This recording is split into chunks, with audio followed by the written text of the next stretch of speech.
بسم اللہ الرحمن الرحیم۔ شروع اللہ کے نام سے جو بڑا مہربان نہایت رحم والا ہے۔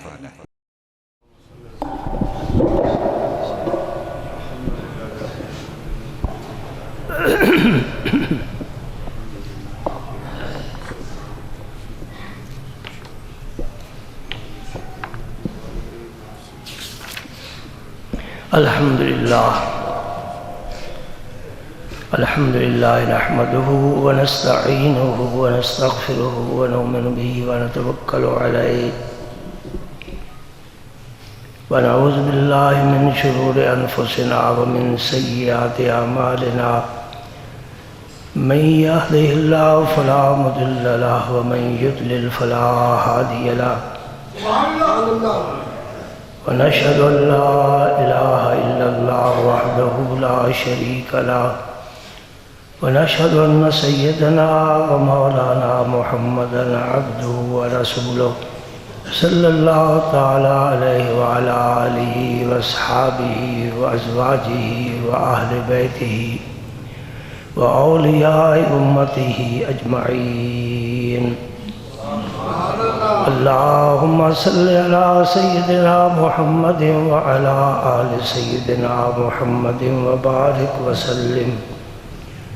اللهم صل على سيدنا محمد صلاة تنجينا بها من جميع الأهوال والآفات وتقضي لنا بها جميع الحاجات وتطهرنا بها من جميع السيئات وترفعنا بها أعلى الدرجات وتبلغنا بها أقصى الغايات من جميع الخيرات في الحياة وبعد الممات إنك على كل شيء قدير.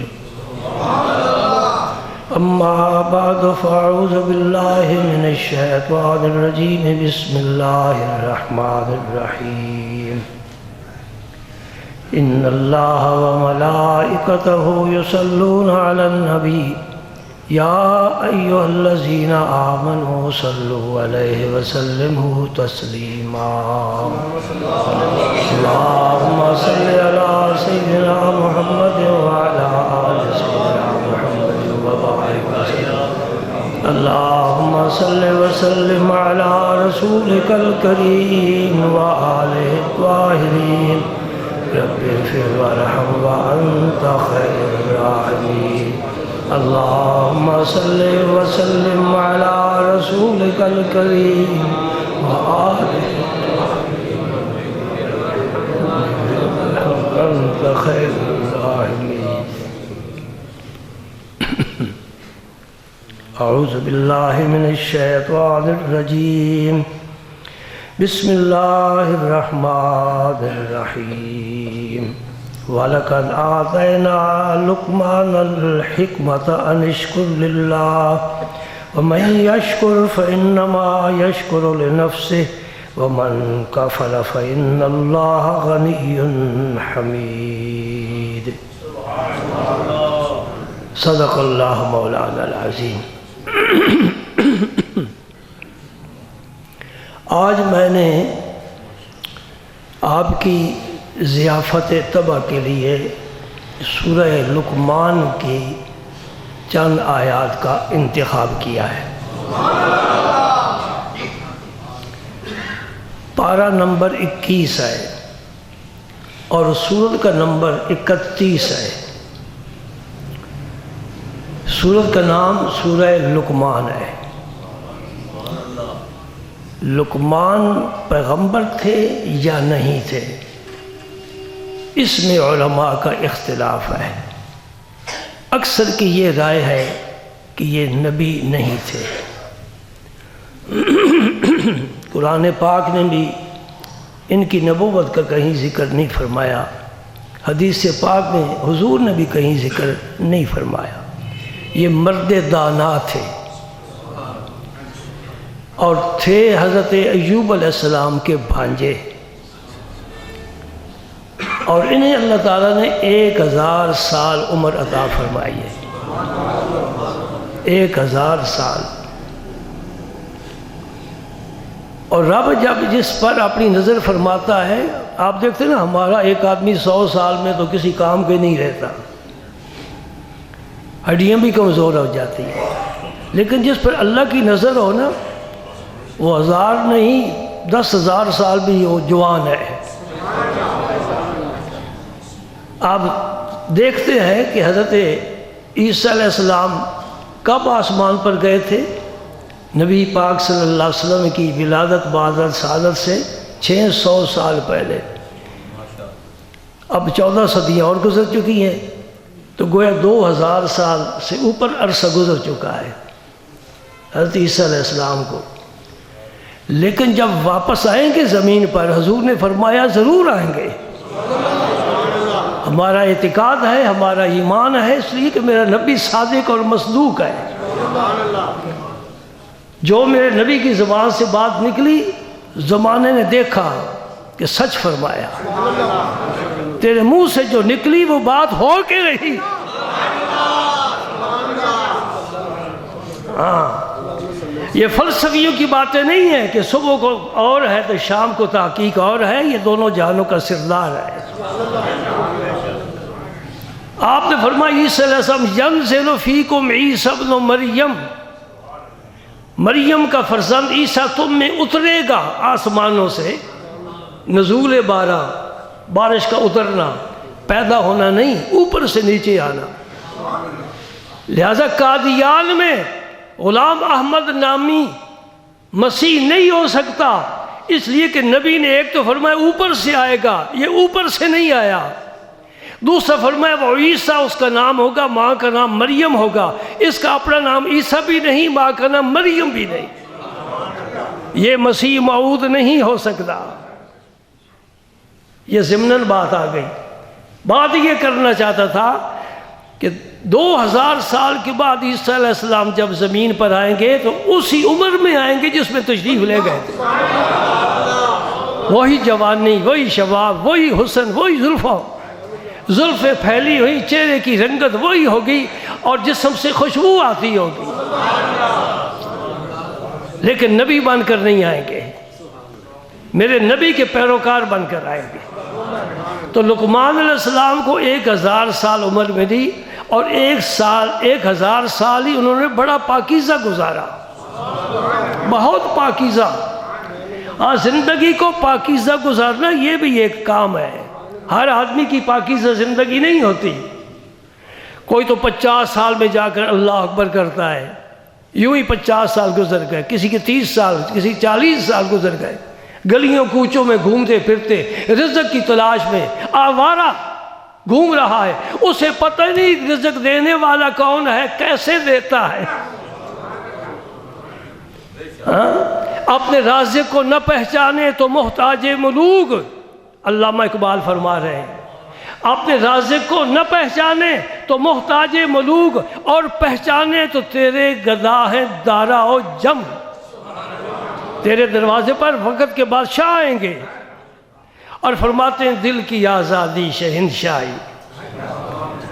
یہ ہم منبر پر بیٹھے ہیں دل کی آزادی لے کر، یہ شہنشاہی ہے. دل کی آزادی، شہنشاہی، شکم سامان موت.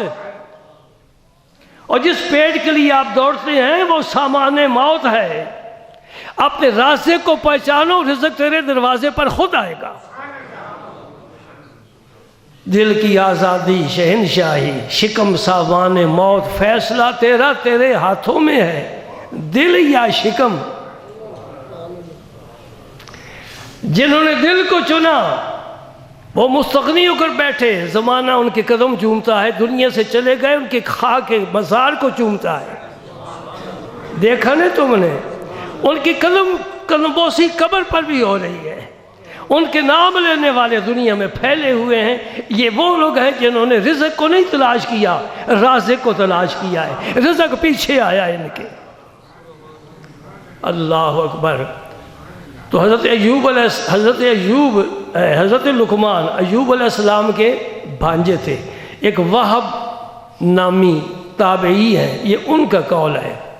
دوسرے تابعی ہیں مقاتل، وہ فرماتے ہیں کہ ایوب علیہ السلام کی خالہ کے بیٹے تھے، باہر کے ایوب علیہ السلام کے زمانے میں تھے، اور انہوں نے داؤد علیہ السلام کا زمانہ بھی پایا ہے۔ پہلے یہ فتویٰ دیا کرتے تھے داؤد علیہ السلام کے زمانے میں، پھر انہوں نے فتویٰ چھوڑ دیا۔ بڑے دانا تھے، دانائی آئی کہاں؟ کوئی مدرسہ نہیں دانائی سکھانے والا، کوئی کالج سکول نہیں جس میں پیریڈ لگتا ہو دانائی کا۔ یہ دانائی اللہ عطا فرماتا ہے۔ چنانچہ میں نے وہی ہے تو پڑھی ہے، فرمایا وَلَقَدْ آتَيْنَا لُقْمَانَ الْحِكْمَةَ، ہم نے لقمان کو حکمت یعنی دانائی عطا فرمائی، ہم نے عطا فرمائی۔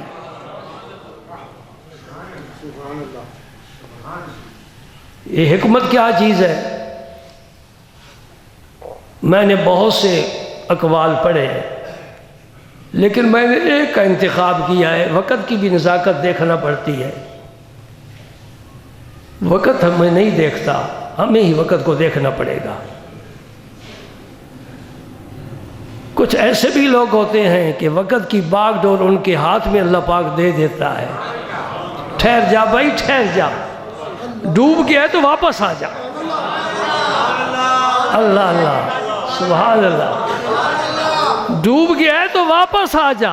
یہ آ جاتا ہوں اس لیے کہ باغ تیرے ہاتھ میں رب نے دی ہے۔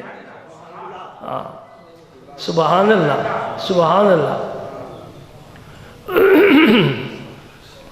فرماتے کہ حکمت کیا ہے؟ اللہ تعالیٰ جس کو حکمت عطا فرمانا چاہتے ہیں اس کے دل میں نور رکھ دیتے ہیں، اس کا سینہ منور روشن ہو جاتا ہے، وہ ہر کام اللہ کی پسند کے مطابق دانائی کے مطابق کرتا ہے۔ وَمَنْ أُوتِيَ وَمَنْ يُؤْتَ الْحِكْمَةَ فَقَدْ أُوتِيَ خَيْرًا كَثِيرًا وَمَنْ يُؤْتَ الْحِكْمَةَ فَقَدْ أُوتِيَ خَيْرًا كَثِيرًا، جس کو اللہ تعالیٰ نے حکمت عطا فرمائی ہے اسے خیر کثیر عطا فرما دیا ہے۔ یہی وہب جن کا میں اسم مبارک لے چکا ہوں تابعی ہیں۔ مزے کی بات میں نے ان کی پڑھی ہے، یہ تو آج رکوع مکمل نہیں ہوگا، شاید اگلے جمعے بھی نہ مکمل ہو، اس لیے کہ ہم خود مکمل نہیں ہیں نا۔ یہاں اگر ہم 70 سال 80 سال بھی گزار جائیں تو نامکمل ہی جائیں گے۔ کوئی مکمل نہیں کیا، نبیوں نے ہر ایک کو مکمل کرنے کی کوشش کی ہے۔ جو نبی کے ہاتھ میں آ گیا، نظر میں آ گیا، وہ تو کمال پا گیا، وہ تو کمال پا گیا، اسے تو ہم کامل کہیں گے، وہ کامل ہے۔ اور بات یاد رکھو، میں اگلے روز ساتھیوں سے بھی کہہ رہا تھا، جو محدثین ہیں وہ جرح کرتے ہیں حدیث کے معاملے میں راوی پر، اس کا حافظہ کیسا تھا، اس کا ذریعہ معاش کیسا تھا، کہیں غلط لین دین تو نہیں تھا، اس کی سنگت کن لوگوں کے ساتھ تھی، اس کی عقائد تو نہیں کہیں متاثر ہوئے۔ راویوں پر جرح کرتے ہیں محدثین، اور یہ ضروری ہے۔ تابعی پر بھی جرح ہو سکتی ہے۔ میں قربان جاؤں، اس امت کے علماء نے اجماع کیا ہے کہ ہر راوی پر جرح ہو سکتی ہے، نبی کے صحابی پر نہیں ہو سکتی۔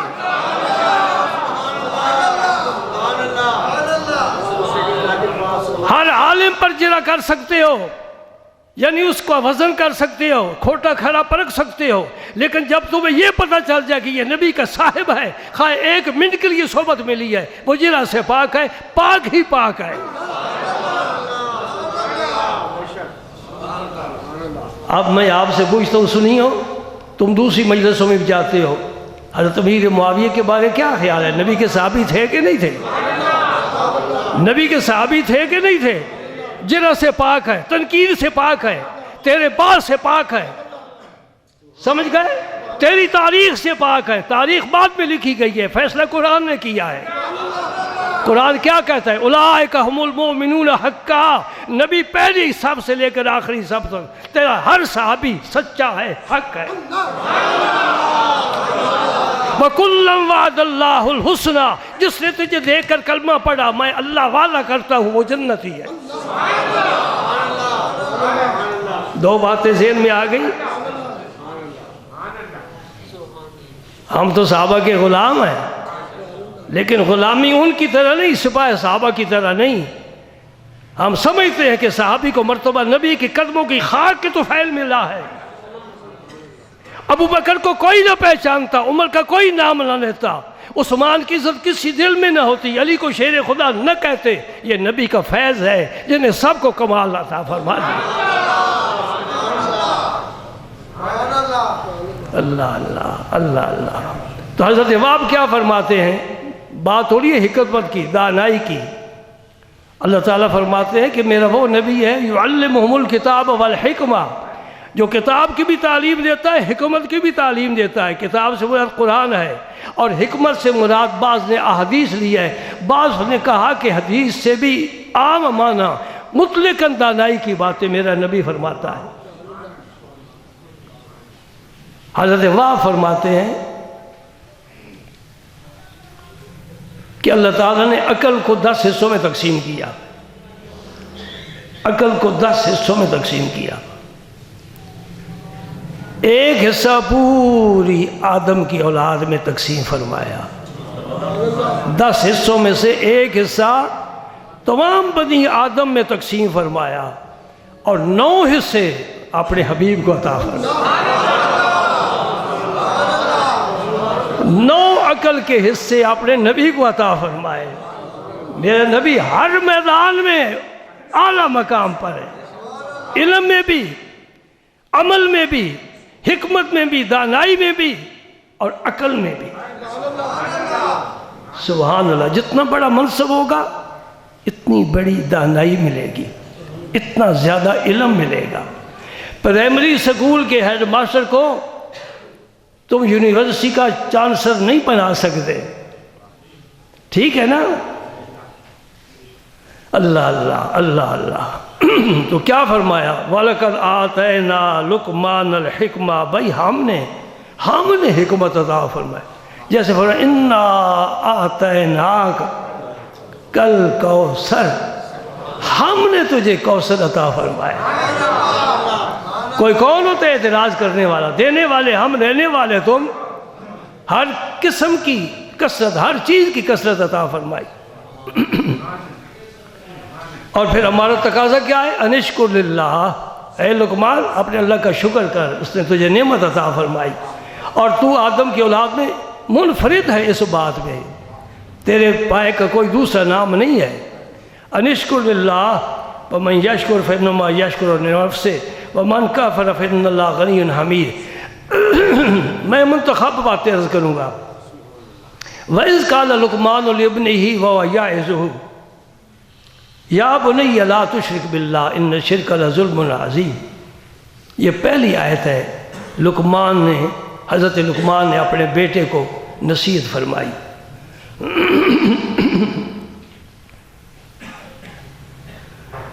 آدمی کا مرتبہ کمال کیا ہے؟ خود کامل ہو اور دوسروں کی تکمیل کرے۔ سونے سے لکھنے والا فقرہ ہے یہ آدمی کا، انسان کا اعلیٰ مرتبہ ہے کہ خود کامل ہو۔ ہاں آپ بھی کہیں نا، خود کامل ہو اور دوسروں کی تکمیل کرے۔ جو خود کامل نہیں ہے، خفترا خفتہ کہہ کند بیدار، سویا ہوا سوئے ہوئے کو کیسے جگا سکتا ہے جی؟ جو خود کامل نہیں، کسی کی تکمیل نہیں کر سکتا، خود کامل ہے لیکن تکمیل نہیں کرتا، یہ بھی قصور ہے۔ اس کا معنی یہ ہو کہ اپنی ذات میں بھی کمال ہو، پھر وہ کمال دوسروں کی طرف منتقل کیا جائے۔ میرے پاس تھوڑا سا علم ہے نا، بالکل تھوڑا سا، جس پنجابی چونڈی کہنے ہیں، چونڈی پر نہیں، اتنا سا میرے پاس علم ہے، وہی میں آپ کے سامنے پیش کر رہا ہوں نا۔ باقی فیصلے تو اس کے ہیں۔ کتنے لوگ بات سنتے ہیں اور سمجھتے ہیں کہ اچھی بات ہے، قبول نہیں کرتے۔ یاد رکھا، میں ایک چپنے والا جملہ کہنا چاہتا ہوں، کوئی بات نہیں، ڈاکٹر ٹیکا بھی تو لگاتا ہے نا، ماں کڑوی گھٹی بھی تو دیتی ہے۔ میں اگر کوئی ایسی بات کہہ دوں جو چبھنے والی ہو تو کوئی نہیں، میں دین کی بنیاد پر بات کر رہا ہوں۔ کیا کہہ رہا ہوں؟ بعض لوگ وہ ہوتے ہیں جو بات سنتے ہیں اور سمجھتے کہ حق ہے، قبول نہیں کرتے، ان کا مزاج ابو جہل کے ساتھ ملتا ہے۔ ابو جہل کی ہاتھ کی مٹھی میں کنکریوں نے میرے نبی کا کلمہ پڑھا، لیکن یہ سمجھتے ہوئے کہ یہ نبی سچا ہے، ورنہ میری ہاتھ کی کنکریاں کلمہ نہیں پڑھ سکتی۔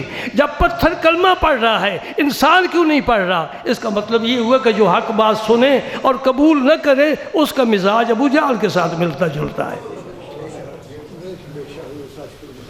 لہٰذا آج تو ہم نے کلمہ نہیں پڑھا کہ ہم دین کو سمجھیں، ہمیں تو ماں نے اپنی گود میں کلمہ پڑھایا ہے، تو ماں کی گود سے کلمہ لے کر نکلے ہیں۔ آج دن تک ہم نے اپنے دین کو سمجھا نہیں، پہچانا نہیں، اور اس میں اپنے آپ کو گم نہیں کیا، تو اس کا مطلب یہ ہوا کہ ہم مسلمان ہیں، اس لیے کہ نام کے مسلمان۔ الحمدللہ یہ ملک مسلمانوں کا ہے، تیرے محلے میں ہر گھرانہ مسلمان ہے، تیرے گھر کا ہر فرد مسلمان ہے، مسجد کا مولوی مسلمان ہے، اذانیں ہوتی ہیں، نمازیں ہوتی ہیں، جمعے ہوتے ہیں، خطبے ہوتے ہیں، وعظ ہوتے ہیں، جلسے ہوتے ہیں، تقریریں ہوتی ہیں، کتابیں چھپتی ہیں، لٹریچر عام ہے، پھر بھی حق کو قبول نہ کرے تو بڑا ڈھیٹ آدمی ہے وہ۔ دریا بہہ رہا ہے، جسم تیرا ناپاک ہے، تو یوں ہی بیٹھا ہے، سارا دن رات بھی گزار دی۔ اللہ کے بندے دو ہوتے لگا، باہر نکل تو پاک ہو جائے گا۔ کام تو اتنا ہی ہے نا، چلو پانی ٹھنڈا صحیح، لیکن اندر جاتے ہوئے ایک دفعہ ٹھنڈا محسوس ہوگا نا، پھر نہیں ٹھنڈا لگے گا۔ غوطہ لگا کے دیکھ میرے نبی کے دین میں، مجھے اس رب کی قسم ہے جس کے ہاتھ میں میری جان ہے، تیری دنیا سنورے گی، آخرت سنورے گی، دونوں جہان سنورے گے۔ تھوڑی سی بات ہے، 4 بار رکھے، محلے میں عزت پا گیا۔ یہ ٹوپی رکھی، جہاں جاتے جی آپ نماز پڑھا ہے، مجھے ساتھی بتاتے ہیں یہ تھوڑا سا کام کیا ہے نا تو عزت پا گیا ہے، یہ کام بھی نہ کر سکے۔ تو لقمان، حضرت لقمان اپنے بیٹے کو نصیحت کر رہے ہیں اور میں اپنے بھائیوں کو نصیحت کر رہا ہوں، اور یہی واعظ ہے۔ واعظ کا معنی ہی نصیحت ہے، اور نصیحت کی بنیاد اخلاص پر ہوتی ہے، ذاتی کوئی مفاد نہیں ہوتا، دوسری کی خیر خواہی مقصود ہوتی ہے۔ الدین النصیحہ، نبی پاک نے فرمایا دین نام ہی خیر خواہی کا ہے۔ تو میں نے کیا عرض کیا ہے، خود کامل ہو، دوسری کی تکمیل کرے۔ اس کا معنی یہ ہوا کہ حضرت لقمان کو اللہ تعالیٰ نے کامل بنایا، اور وہ اپنے بیٹے کو بھی کامل بنانا چاہتے ہیں، اور یہ باپ کی ذمہ داری ہے، صرف بیٹے کا پیٹ نہ بھرے بلکہ اس کے دماغ میں بھی، اس کے دل میں بھی وہ باتیں ڈالے جو اللہ اور اللہ کے رسول نے ہمیں عطا فرمائی ہے۔ یہ بیٹے کو 2-1 نصیحت کر کے فارغ ہو جائیں یہ کافی نہیں ہے، یہ تو بڑا لمبا لیکچر دینا پڑتا ہے، پوری زندگی دینا پڑتا ہے، جب تک بیٹا سنے، اور جب سننے سے وہ عاجز آ جائے اس کو اللہ کے سپرد کر دو، اپنے حال پر چھوڑ دو، جب تک بات سنتا ہے کہو اسے۔ اس سے یہ بھی معلوم ہوتا ہے کہ نصیحت کے لیے سب سے مقدم اپنے ہیں، گھر والے ہیں۔ وہ اپنے بیٹے سے نصیحت کر رہا ہے کہ بیٹا ان کی جگہ پر بیٹھنے والا ہے۔ آئے ہائے میں کیا کروں، کتنے دربار ہیں جن صاحب مزار ہیں جن کی زندگی اللہ کی یاد میں گزری، ان کا ہر قدم شریعت کے مطابق اٹھا، انہوں نے دیکھا بھی ہے تو شریعت کے مطابق، انہوں نے سنی ہے بات تو شریعت کے مطابق، زبان کو حرکت دی ہے شریعت کے مطابق، ان کے اندر لقمہ گیا ہے پاک بالکل حلال، اور ان کا ظاہر باطن رسول اللہ کی اتباع میں اس رنگ میں رنگا ہوا ہے۔ بیٹا نالائق آ گیا، بزرگ دنیا سے چلے گئے، دربار بن کے مریدوں نے بنا دیا، بیٹا نالائق آ گیا۔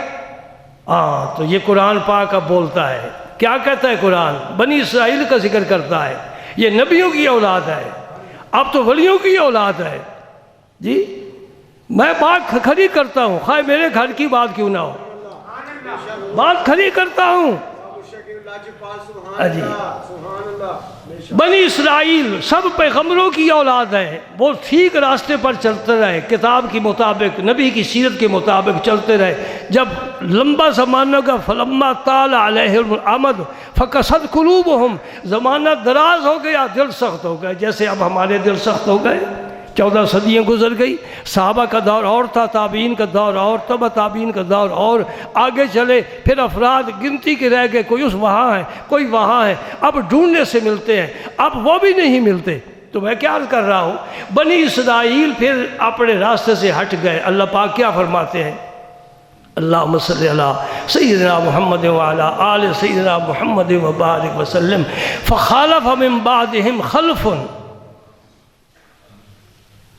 حافظ بیٹھے ہیں، قرآن پاک میں ہے نا جی، فخالف من بعدہم خلف اضاعوا الصلاۃ واتبعوا الشہوات فسوف یلقون غیا۔ اللہ، یہ نبیوں کی اولاد ہے۔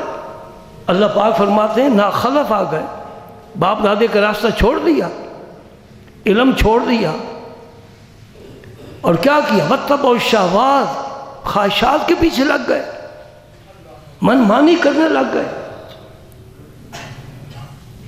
پھر کیا ہوا؟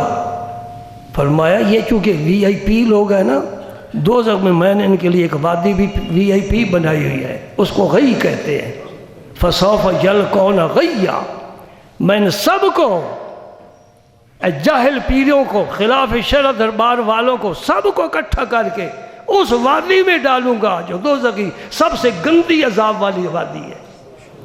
اللہ نہیں دیکھتا کہ کس کا بیٹا ہے، اللہ دیکھتا ہے عمل کیا لایا ہے۔ دیکھا نہیں ہے کہ نوح علیہ السلام دعا مانگ رہے، مولا کریم یہ پانی تو چڑھتا جا رہا ہے پہاڑ پر، میرا بیٹا وہ اونچی جگہ کھڑا ہے، بچا لے۔ فرمایا چپ کر نوح، انہ لیس من اہلک، یہ تیرا بیٹا ہے ہی نہیں۔ یا اللہ سنو، میرے گھر میں پیدا ہوا ہے، انہ عمل غیر صالح، نوح اس کا عمل تیرے جیسا نہیں ہے، تو اسے اپنی پارٹی میں کیسے شامل؟ یہ جو کشتی پر تمہیں کمار لوہار درخان بٹھائے ہوئے ہیں، یہ مجھے پسند ہے تیرے بیٹے سے، یہ میرا کلمہ پڑھنے والے، میں انہیں بچاؤں گا، اسے غرق کر کے دکھاؤں گا کہ میں کسی کی بیٹی کی پرواہ نہیں کرتا، میں اپنے قانون کی پرواہ کرتا ہوں۔ اور تمہیں بھی میں کہتا ہوں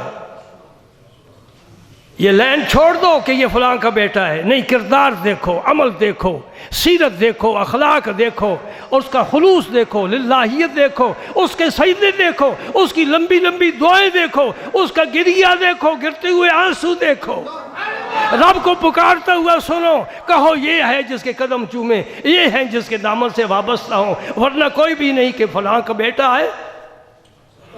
مولانا جامی فرماتے ہیں بندہ عشق شدی کندری، بندہ عشق شدی ترک نسب کن جامی، کندری راہ فلاں ابن فلاں چیزیں نیز۔ تو عشق کا بندہ بن گیا ہے، عاشق بن گیا ہے، تو پھر نسب چھوڑ دے، نسب چھوڑ دے، یہ نسب سارے منقطع ہو جانے والے ہیں۔ فلاں ابن فلاں کا کوئی مقام نہیں، کوئی حیثیت نہیں ہے۔ میرا بیٹا اگر میرے راستے پر نہ ہو تو اس منبر پر بیٹھنے کے قابل نہیں ہے۔ میں آپ سے ایک بات پوچھتا ہوں، آپ سلسلہ پڑھتے ہیں نا، کوئی قادری سلسلہ پڑھتا ہے، کوئی نقشبندیہ، کوئی چشتیہ پڑھتا ہے، تو چشتی زیادہ بیٹھے ہیں، ان سے میں بات کرتا ہوں۔ اس خطے میں چشتیت لانے والا، چشتیوں کے سردار خواجہ غریب نواز، ٹھیک ہے؟ اقبال مجھے اس لیے پیارا لگتا ہے، میرے نبی کی بات کرتا ہے اور کہتا ہے چشتی نے جس زمین میں پیغام حق سنایا، کیا کہہ رہا؟ چشتی نے جس زمین میں پیغام حق سنایا، میرا وطن وہی ہے، میرا وطن وہی ہے۔ اقبال بھی فخر کر رہا ہے اس خطے پر کہ الحمدللہ میں اس خطے میں پیدا ہوا ہوں جس میں چشتیوں کا جھنڈا اونچا ہے۔ ہم قادریوں کا احترام کرتے ہیں، ہم سہروردیوں کا احترام کرتے ہیں، نقش بندیوں کا احترام کرتے ہیں، ان کے سردار ہمارے سردار، یہ سارے سلسلے نور علی نور ہیں، لیکن ابو بکر آگے بڑھ گیا، ابو بکر آگے بڑھ گیا۔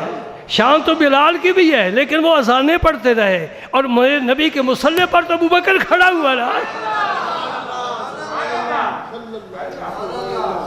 میں سینے کے زور سے بات نہیں کرتا، جوش خطابت سے بات نہیں کرتا، دلائل کی بنیاد پر میری بات ہے، ٹھیک ہے نا؟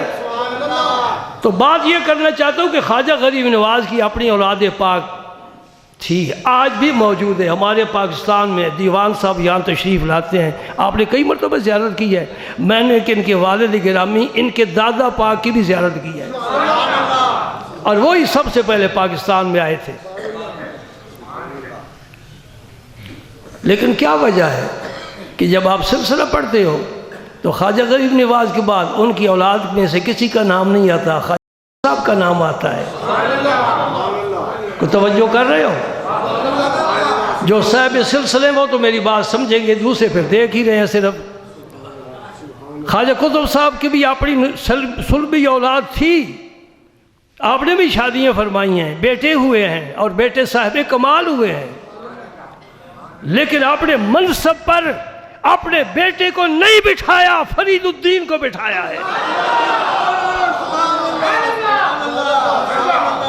وزن کر کے دیکھا ہے، یہ بابا اس قابل ہے کہ میرے مصلی پر بیٹھے، اور بابا فرید نے پھر حق ادا کر دیا ہے، بابا فرید نے پھر حق ادا کر دیا ہے۔ کتنے قبیلے مسلمان کیے ہیں دوستو، ولیوں کا یہ کمال ہے، ہم یوں ہی ان کا نام لینے والے نہیں، انہوں نے کچھ کر کے دکھایا ہے۔ آج میری تیری زبان پر جو کلمہ جاری ہے یہ اولیاء کرام کا فیض ہے، ورنہ ہمارے باپ دادا بھی کسی بت کے سامنے سجدہ ریز ہوتے۔ اللہ اکبر۔ بابا فرید نے کتنے قبیلے مسلمان کیے ہیں، اور میں آپ کو یہ بتاؤں اس وقت بابا صاحب کی اولاد پاکستان میں، ہندوستان میں، آپ کی اولاد، اس کی اولاد، اس کی اولاد، آخر 800 سال ہو چکے ہیں، 1 کروڑ سے زیادہ ہے، 1 کروڑ سے زیادہ اپنی اولاد کا باپ ہے، اور سب ہی ماشاءاللہ ماشاءاللہ دانائی والے، علم والے، حکمت والے۔ بابا صاحب غریب نواز کی بھی اولاد تھی اور کامل تھی، کبھی دربار پر جانے کے اتفاق ہو نا تو جو بڑا گنبد ہے جب داخل ہوں گے تو الہ الدین موج دریا سنگ مزار ہے۔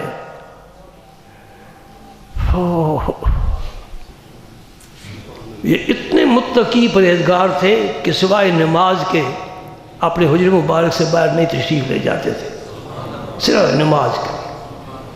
اور شاہ رکن عالم صاحب ملتان والے، بہاؤالدین زکریا کے پوتے، بڑے صاحب کمال ہیں، خواجہ نظام الدین اولیاء کا نماز جنازہ انہوں نے پڑھایا ہے۔ یہ 3 سال دہلی میں بادشاہ کے مہمان رہے ہیں، اور جب آپ کا وصال ہوا اور انہوں نے جنازہ پڑھایا تو فرمانے لگے آج مجھے پتہ چلا ہے مجھے 3 سال یہاں کیوں رکھا گیا ہے، یعنی میں نے یہ سعادت حاصل کرنی تھی۔ شاہ رکن عالم صاحب خود بڑے صاحب کمال ہیں۔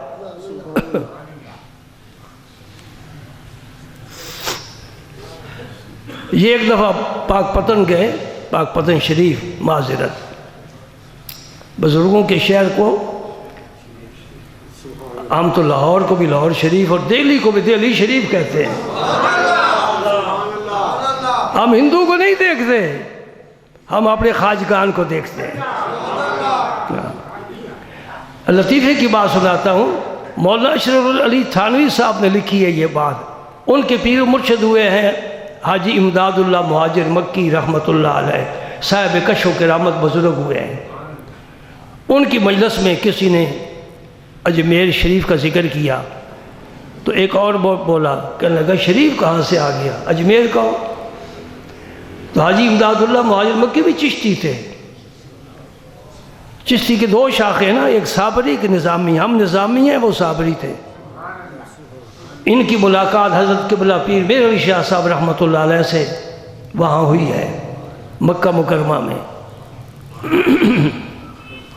تو تو وہ ان کی مجلس میں ایک آدمی کہنے لگا کہ اجمیر شریف کیوں کہتے ہو، اجمیر کہو۔ حاجی صاحب کو غصہ آ گیا، سنو بات ہے نا توجہ آپ کی، یہ مطلب ہے اس وقت سے بھی لوگ پیدا ہو چکے تھے۔ حاجی صاحب کو غصہ آ گیا، فرمانے لگے آپ کا مزاج تو مزاج شریف کہلائے، اور اللہ کے ولی کے شہر کو شریف نہ کہا جائے۔ کہتے ہیں آپ کا جی مزاج شریف، اور تم شریف کہاں سے آ گئے؟ شرافت ان کو قدموں کی خاک ہے، لونڈی ہے ان کے گھر کی۔ اللہ اکبر اللہ اکبر۔ تو یہ شاہ رکن عالم صاحب ایک دفعہ پاک پتن شریف گئے تو حضرت موج درجہ الہ الدین رضی اللہ تعالیٰ عنہ سے ملاقات ہوئی، معانقہ ہوا، اور یہ حاضری دے کر زیاد کر کے واپس چلے گئے ملتان۔ تو مطلب چلا کہ ولی مزارات پر جایا کرتے تھے، جو روک کے سمجھ لو یہ کسی اور کی بولی بولتا ہے۔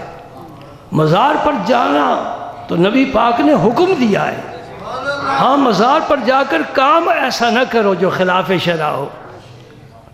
مزار کا طواف کرنا حرام ہے، مزار کو سجدہ کرنا ناجائز ہے، یہ کام نہیں کریں گے، زیارت کریں گے اس لیے کہ دل میں محبت ہے اولیاء کرام کی۔ شاہ رکن عالم صاحب جب واپس چلے گئے تو حضرت علاء الدین موج درجہ رحمۃ اللہ علیہ نے غسل فرمایا اور کپڑے تبدیل فرمائے۔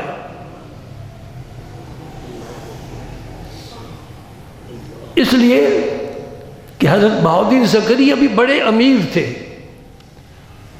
جب دنیا سے تشریف لے گئے تو ان کا جو ورثہ تھا نا، سونا ورثے میں تقسیم ہوا، وہ کلہاڑوں کے ساتھ کاٹ کر تقسیم کیا گیا۔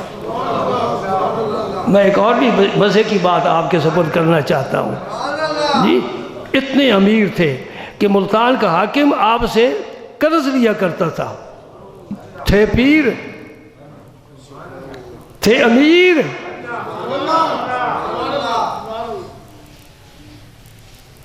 لیکن وہ روپیہ پر ایسا نہیں کہ مارے گنج بھر کے بیٹھتے تھے، مسکینوں پر بڑا خرچ کرتے تھے۔ اس لیے ملتان کے جو 3-4 تحفے مشہور ہیں نا، اس میں گداگر زیادہ مشہور ہیں، ملتان میں گداگر زیادہ ہوتے ہیں۔ یہ میرا خیال ہے بہاؤالدین زکریا ان کو عادت ڈال گئے ہیں، وہ دینے کے عادی تھے تو یہ مانگنے کے عادی بن گئے۔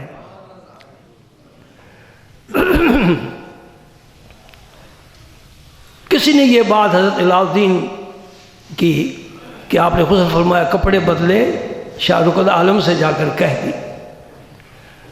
یہ خطرناک لوگ ہوتے ہیں، ادھر کی ادھر بات پہنچانا، نفرتیں پیدا کرنا۔ میں نے بتایا تھا ایک حدیث میں حضور نے فرمایا تھا اس قبر والے کو اس لیے عذاب ہو رہا ہے، یہ چغلی کھایا کرتا تھا، ادھر کی ادھر لگاتا تھا۔ ایسے لوگ بھی ہوتے ہیں بددیانت، صرف لقمے کی خاطر، اپنی جگہ بنانے کے لیے۔ شاہ رکن عالم صاحب نے یہ بات سنی کہ میرے ساتھ جب ان کا جسم مس ہوا تو انہوں نے پھر وہ کپڑے بدل دیے ہیں اور غسل فرمایا ہے۔ دل صاف ہونا کوئی مسئلہ نہیں ہوتا۔ شاہ رکن عالم صاحب فرمانے لگے بھائی ان کا یہ مقام ہے، ہم دنیا دار ہیں، وہ دنیا سے کنارہ کش ہیں۔ جب دو ایسے آدمیوں کی ملاقات ہو تو پھر جسم دھونا چاہیے، کپڑے تبدیل کرنے چاہیے، سمجھے؟ تو یہ بھی بات پھر آپ تک میں پہنچا دیتا چاہتا ہوں نا۔ آپ سمجھ تو گئے ہیں، ماشاءاللہ گجرات کے لوگ ہیں، بڑے سمجھدار ہیں، سمجھ تو گئے نا۔ اگر کوئی مذہبی آدمی آسودہ حال ہو پھر ترچھی نظر سے نہ دیکھو، نظر جھکا کر گزر جاؤ۔ یہ سمجھو کہ اس کو میں نے نہیں گاڑی میں بٹھایا، رب نے گاڑی اس کو دی ہے، اس کی کوٹھی ہے تو رب نے اسے دی ہے، اس نے چندہ کر کے نہیں بنائی۔ بات سمجھ رہے کہ نہیں سمجھ رہے؟ اچھا لباس پہنتا ہے رب نے پہنایا ہے، میں تو نہیں دوں گا، رب دیتا ہے، تو پھر تو راستے میں رکاوٹ کیوں ڈالتا ہے؟ بھائی واز تو میرا باقی رہ گیا، لیکن میں ایک لطیفہ آپ کو سنا کر پھر اٹھتا ہوں، اس لیے کہ ہمارے ہاں یہ بڑی بیماری ہے کہ کوئی مولوی موٹر سائیکل خرید لے، محلے والے کہتے ہیں مولوی تو موٹر سائیکل، اور تو گاڑی پر چڑھتا ہے۔ بیچارے مولوی نے 4 پیسے جمع کر کے موٹر خرید دیا تو کیا طوفان آ گیا؟ تو نے تو اس کی گردن پر انگوٹھا رکھا ہوا ہے لیکن یہ سانس لے ہی رہا ہے نا. 10,000 12,000 تنخواہ ہے تمہارے امام مسجد کی، لیکن اس کے باوجود وہ عزت سے. ہاں یہ لطف آئے گا جب قیامت کے دن رب جنت میں بھیجے گا نا، اس حافظ قرآن سے کہا جائے گا اقرا، پڑھ، چڑھنا شروع کر. قرآن پڑھ، چڑھنا شروع کر. یہ دنیا دار منہ دیکھتے رہ جائیں گے، پتہ نہیں کون سی کوٹھی میں ملے گی کہ نہیں ملے گی. حافظ قرآن کو، قاری کو انشاءاللہ جہاں قرآن ختم ہوگا وہاں اس کی منزل ہوگی. دیکھو جس نے جینا ہے جینا ہے، جس طرح جینا ہے یہ بھی رب کے علم میں ہے، وہی سارا انتظام کرتا ہے. کسی کو تخت پر بٹھاتا ہے، کسی کو تختے پر لٹاتا ہے، یہ اللہ کی شان ہے. ہاں جی، ایران کا ایک شہنشاہ تھا، پتہ ہی نہیں کہاں گیا. اکبر بطی پتہ ہی نہیں کہاں گیا. جی بڑے بڑے صدر ایوب نے بڑا ڈنڈا چلایا، مارشل لا لگایا، حباب منصورہ سب کچھ ہو گیا. بعد میں بھی جو آئے ہم نے سب کو دیکھا ہے. بھٹو صاحب آئے سوشلزم لے کر ساری دنیا پر، میں روٹی بھی دوں گا، کپڑا بھی دوں گا، مکان بھی دوں گا. تو اللہ ہے، تو رب العالمین ہے، تو خالق ارض و سما ہے، تو ایک بندہ ہے، خاکی ہے، ناپاک وجود ہے تیرا سر اللہ کے حضور جھکتا ہی نہیں. ہم تو اس کو ماننے والے جو ساری کائنات کو دینے والا ہے. اس لیے کسی مذہبی آدمی کو اچھی حالت میں دیکھو نا تو ماشاءاللہ کہہ دو، اور زیادہ تکلیف ہو تو منہ ادھر کر کے گزر جاؤ. نہ دیکھو یہ گاڑی پر جا رہا ہے. تو لطیفہ سناتا ہوں آپ کو تو پھر نماز پڑھتے ہیں. دلچسپ بات یہ، کھانے میں نمک ڈالنا چاہیے تاکہ کھانا مزیدار ہو جائے. بادشاہ کا درباری تھا بڑا خوش مزاج، اور بادشاہ کے ٹکڑوں پر ہی پلتا تھا. اس کا روزینہ مقرر تھا، روزانہ اسے کچھ نہ کچھ مل جاتا، دن اچھا گزر جاتا، رات اچھی گزر جاتی. بادشاہ نے پوچھا یہ بتا، یہ میرے ہاتھ ہے نا، ہاتھ اس کے اس طرف تو بال ہیں لیکن ہتھیلی پر کوئی بال نہیں ہے، اس کی کیا وجہ ہے؟ ادھر بھی ہونے چاہیے یا ادھر بھی نہیں ہونے چاہیے. یہ مرد کی پہچان ہے. یہ بال جو ہے نا ہاتھوں پر، چہرے پر، یہ مرد کی پہچان ہے. تم بھی مرد بنو، دعا کرو سب مرد بن جائیں. مردوں والا کام کرو، ہمت کرو، ہمت کرو. وہ کہنے لگا جی آپ کی یہ سخاوت کی دلیل ہے، آپ ماشاءاللہ اتنے فیاض ہیں کہ رات دن آپ لٹاتے رہتے ہیں، تو دے دے کر نا آپ کے ہاتھ کے بال جو وہ گھس گئے ہیں. اچھا یہ تو بات ٹھیک ہے، تو تیرے ہاتھ بال کیوں نہیں ہیں؟ تو کوئی نہیں سخاوت کرتا. انہوں نے کہا جی میں سخاوت تو نہیں کرتا، تم دیتے ہو میں لیتا ہوں. تمہارے دے دے کر گھس گئے، میرے لے لے کر گھس گئے. انہوں نے کہا چلو یہ بات بھی ٹھیک ہے. یہ جو باقی بیٹھے ہوئے ہیں نا، یہ نہ دینے والے نہ لینے والے، ان کے ہاتھوں پر کے نہیں. لیکن تم دیتے ہو میں لیتا ہوں، یہ افسوس سے ہاتھ ملتے رہ جاتے ہیں، لے گیا لے گیا لے گیا. ان کے بھی گھس گئے. اب اس وقت معاشرے میں ایسے لوگ زیادہ ہیں. رب دینے والا ہے، جس حال میں کسی کو رکھے. سلیمان پیغمبر کو کس شان کے ساتھ رکھا ہے؟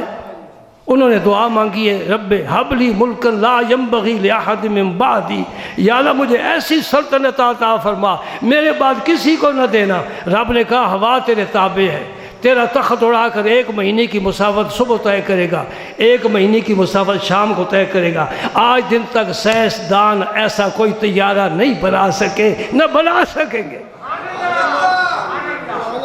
تخت پر آپ بیٹھ جاتے تھے، ہوا کو حکم دیتے تھے، ہوا سنتی ہے، دیکھتی ہے، اسے پتہ ہے کہ کہاں جانا ہے. پیغمبر کا حکم ہے، سلیمان کا حکم ہے. چیونٹیوں کی بل سامنے آئے اور وہ چیونٹی دیکھ رہی ہے کہ سلیمان کا لشکر آ رہا ہے. بات لمبی ہو جائے گی. وہ چیونٹیاں بھی ان کی حکومت میں ہیں، پرندے اوپر اڑ رہے ہیں، جنات ساتھ ہیں، انسان ساتھ ہیں، اور سب سفر کر رہے ہیں ہوا کے ساتھ ساتھ. کیسا لشکر ہوگا سلیمان علیہ السلام کا، کیسی سلطنت ہوگی سلیمان علیہ السلام کی۔ ہمارے ہر ملک میں پاکستان کی سفیر ہیں، ان سفیروں سے پوچھو بڑی تنخواہیں لیتے رہے ہو، کتنے سال ہو گئے، کیا کیا ہے، اپنے ملک کا کیا سنوارا ہے، ملک کا کیا وقار بنایا ہے، غیر ملک میں جا کر بدنامی کا باعث بنے ہو۔ سلیمان کے پاس کوئی سفیر نہیں ہے، ایک پرندہ ہے ہدہد، وہ ملک فتح کرا رہا ہے۔ بلقیس حاضر ہے، فرمایا اتنا لمبا چوڑا خط نہیں لکھا، فون نہیں کیا، فوجی دھمکی نہیں دی، کوئی ایٹم بم کا نشانہ نہیں بتایا، کہا میں تمہیں بتانا چاہتا ہوں کہ تم مسلمان ہو کر میرے پاس آ جاؤ۔ اِنَّهُ مِن سُلَيْمَانَ وَإِنَّهُ بِسْمِ اللَّهِ الرَّحْمَٰنِ الرَّحِيمِ اللہ تعالیٰ علیہ وَاتُونِي مسلمین۔ یہ خط ہے، کتنا مختصر ہے، کتنا سادہ ہے، کتنا اس میں روب ہے، کتنا اس میں جلال ہے کہ بلقیس پڑھ کر اسی وقت اس کے پسینے چھوٹ گئے۔ آئی نا بلقیس، اس کے آنے سے پہلے تخت آیا کہ نہ آیا، ہو گئی مسلمان، ملک فتح ہوا۔ میرا سفیر تو کیا کر رہا ہے، تجھے تو وہاں سجدہ بھی نصیب نہیں ہے، کم از کم تو خود تو نماز پڑھ، تجھے پتہ چلے اس قوم کو کہ یہ ماشاءاللہ مسلمان ہے۔ اللہ اکبر، اللہ اکبر، سبحان اللہ۔ تو کیا عرض کر رہا ہوں، اللہ تعالیٰ جس حال میں رکھے۔ میرے نبی پاک صلی اللہ علیہ وسلم کے سامنے جبریل امین حاضر ہوئے، یا رسول اللہ نبی عبد بننا چاہتے ہو یا نبی ملک بننا چاہتے ہو؟ یعنی نبوت تو اللہ تعالیٰ نے آپ کو عطا فرما دی ہے، اب اس کے ساتھ بادشاہ چاہتے ہو یا شان فقر چاہتے ہیں؟ اب میرا نبی ویسے تو اللہ اللہ ویسے تو مالک کونین ہیں، گو پاس کچھ رکھتے نہیں، دو جہاں کی نعمتیں ہیں ان کے خالی ہاتھ میں۔ آپ اگر فرما دیتے کہ میں بادشاہ بننا چاہتا ہوں تو سلیمان علیہ السلام سے زیادہ آپ کو بادشاہ ملتی، بلکہ مسلم شریف میں الفاظ موجود ہیں، لو شئت لصارت معی الجبال ذہبا، اگر میں چاہوں، میرا نبی فرما رہا ہے، اگر میں چاہوں،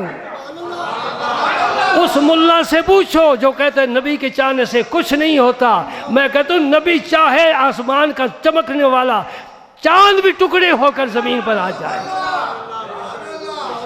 فرمایا اگر میں چاہوں تو یہ مکہ مدینہ کے پہاڑ سونے کے بن جائیں، میرے ساتھ ساتھ چلیں۔ ٹھیک ہے نا، اگر میں چاہوں، چاہ کیا، یا اللہ کچھ مل جائے تو تیرا شکر ادا کروں، نہ ملے تو صبر کروں، میں یہ پسند کرتا ہوں، کچھ مل جائے شکر کروں، نہ ملے۔ عائشہ صدیقہ رضی اللہ تعالیٰ عنہ فرماتی ہیں ایک رات ایسی میں نے دیکھی کہ میرا پاک پیغمبر کبھی چارپائی پر کبھی نیچے، کبھی چارپائی پر کبھی نیچے، جس طرح پیٹ میں درد ہوتا ہے آدمی بے چین اور پریشان ہوتا ہے۔ عرض کرتی ہیں یا رسول اللہ کیا معاملہ ہے؟ فرمایا عائشہ بھوک بڑی شدت کی ہے۔ یہ نہ کہنا کہ نبی پاک کہ یہ فقر اضطراری تھا، نہیں، سنو ایک حدیث پھر نماز پڑھتے ہیں، وقت ہمیشہ ہی زیادہ ہو جاتا ہے اور تم بڑے اچھے لوگ ہو، ورنہ کھڑے ہو جاتے ہیں مسجدوں میں، مولوی جی وقت ہو گیا۔ یہ آپ کی خوبی ہے، میں آپ کی تعریف کر رہا ہوں۔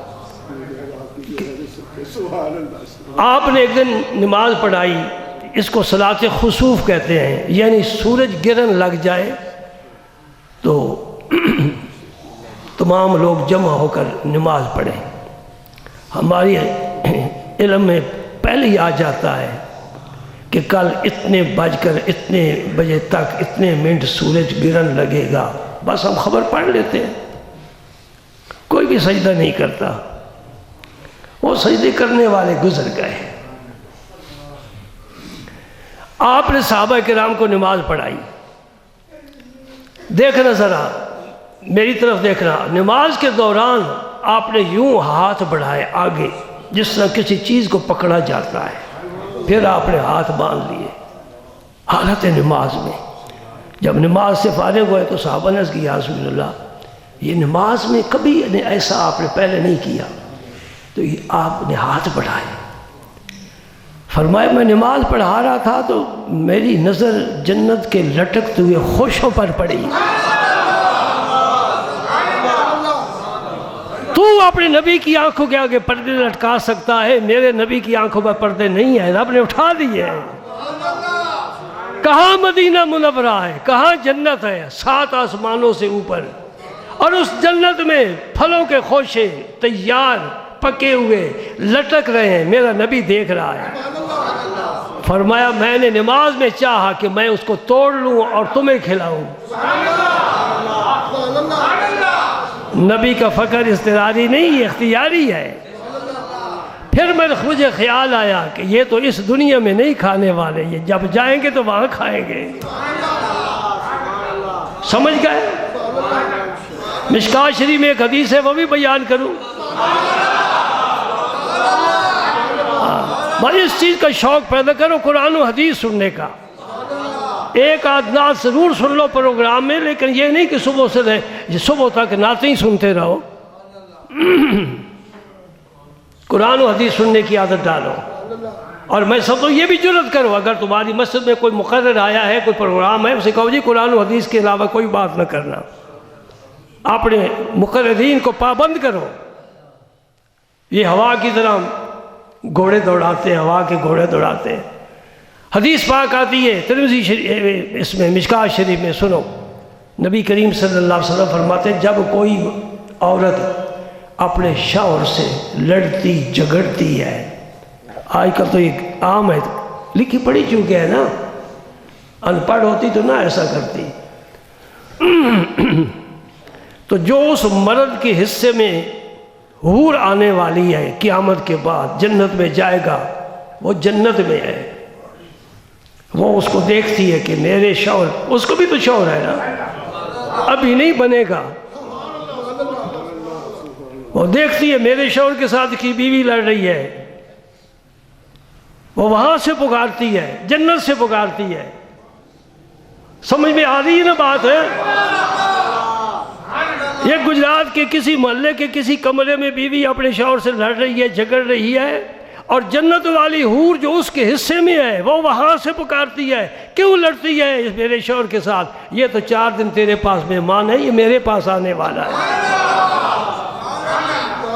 تو یہ فقیر پوچھ سکتا ہے کہ نبی کو تو خبر نہیں ہے, تو کہتا ہے کہ نہ تیرا درود سنتا ہے, نہ نبی کو دیوار کے پیچھے کا پتہ ہے. چل تیری بات بڑی قیمتی اور بڑی عام ہے, تو اپنے پاس رکھ, مجھے اس حدیث کا جواب دے. وہ نبی نہیں ہے, وہ عورت ہے, جنت کی عورت ہے جسے میں حور کہہ رہا ہوں. اسے کیا پتہ ہے کہ یہ میرا شوہر ہے؟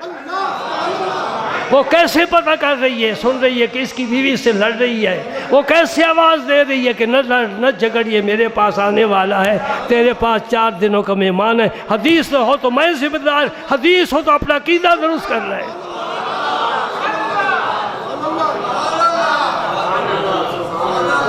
مفتی احمد یار خان صاحب فرمایا کرتے تھے اندھے 2 قسم کے ہوتے ہیں, اندھے 2 قسم کے ہوتے ہیں. ایک اندھا وہ ہے جسے خود تو کچھ نظر نہیں آتا, لیکن نظر جسے آتا ہے اس کی بات مان جاتا ہے. ایک اندھا وہ ہوتا ہے جسے خود بھی نظر نہیں آتا اور دیکھنے والے کی بات بھی نہیں مانتا. ہم اس نور سے تو محروم ہیں جو ہمیں غیب کی اطلاع دے سکے, لیکن کم از کم جن ہستیوں نے وہاں کی خبر ہم تک دی ہے نا, انہوں نے دیکھ کر دی ہے, ہم مانتے ہیں کہ سچ ہے. وہ نہ مانو ہے, ہم ماننے والے ہیں کہ سچ میرے نبی نے فرمایا, ایسا ہی ہوتا ہے. وآخر دعوانا الحمدللہ.